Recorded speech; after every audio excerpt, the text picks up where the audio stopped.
Hello everybody, welcome to Stories from the Whispering Wood, a place where we share tiny tales for big imaginations and meet up with all our friends that live and play in that magical place called the Whispering Wood. I'm your story friend, John.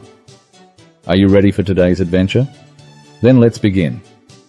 Our adventure today is from an area just off the Whispering Wood in a place called the Green Meadows. This adaptation is based on the original public domain work by Thornton W. Burgess, published in 1913. Certain elements have been thoughtfully modified to suit contemporary children and listening audiences while preserving the spirit and intent of the original story. So let's get to our story. Is everybody comfortable? Yes? Then let's begin today's story.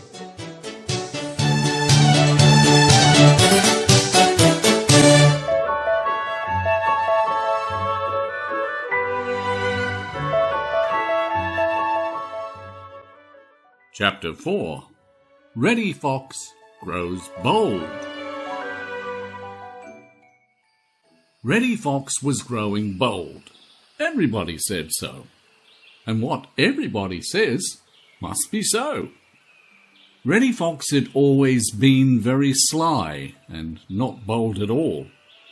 The truth is, Reddy Fox had so many times fooled Bowser the Hound and Farmer Brown's boy that he had begun to think himself very smart indeed. He had really fooled himself. Yes, sir, Reddy Fox had fooled himself. He thought himself so smart that nobody could fool him. Now, it is one of the worst habits in the world to think too much of oneself. And Reddy Fox had the habit. Oh my, yes. Reddy Fox certainly did have the habit. When anybody mentioned Bowser the Hound, Reddy would turn up his nose and say, "Pooh, it's the easiest thing in the world to fool him." You see, he had forgotten all about the time Bowser had fooled him at the railroad bridge. Whenever Reddy saw Farmer Brown's boy, he would say with the greatest scorn, "Who's afraid of him? Not I." So as Reddy Fox thought more and more of his own smartness, he grew bolder and bolder. Almost every night he visited Farmer Brown's henyard.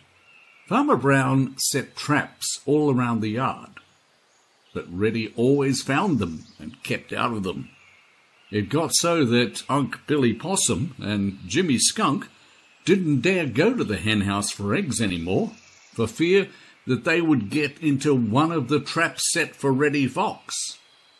Of course, they missed those fresh eggs, and of course they blamed Reddy Fox. "Never mind," said Jimmy Skunk, scowling down on the green meadows where Reddy Fox was taking a sunbath. "Farmer Brown's boy will get him yet. I hope he does." Jimmy said this a little spitefully, and just as if he really meant it. Now, when people think that they are very, very smart, they like to show off. You know, it isn't any fun at all to feel smart unless others can see how smart you are. So, Reddy Fox, just to show off, grew very bold indeed. He actually went up to Farmer Brown's henyard in broad daylight, and almost under the nose of Bowser the Hound, he caught the pet chicken of Farmer Brown's boy. Old Mr. Buzzard, sailing overhead, high up in the blue, blue sky, saw Reddy Fox and shook his bald head. "I sees trouble on the way. Yes, I do. Yes, I do. Hope it ain't a-goin' to stay. Yes, I do. Yes, I do. Trouble him a spry old man, bound to find you if he can. If he finds you, bound to stick. When I sees him, I runs quick. Yes, I do. Yes, I do." But Reddy Fox thought himself so smart that it seemed as if he really were hunting for old Mr. Trouble. And when he caught the pet chicken of Farmer Brown's boy, old Mr. Trouble was right at his heels. End of Chapter 4.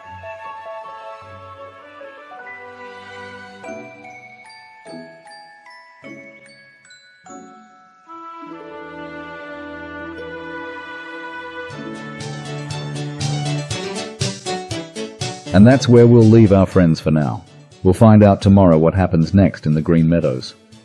I hope you enjoyed our little story. If you did, you can ask a grown-up to click subscribe so you never miss an adventure.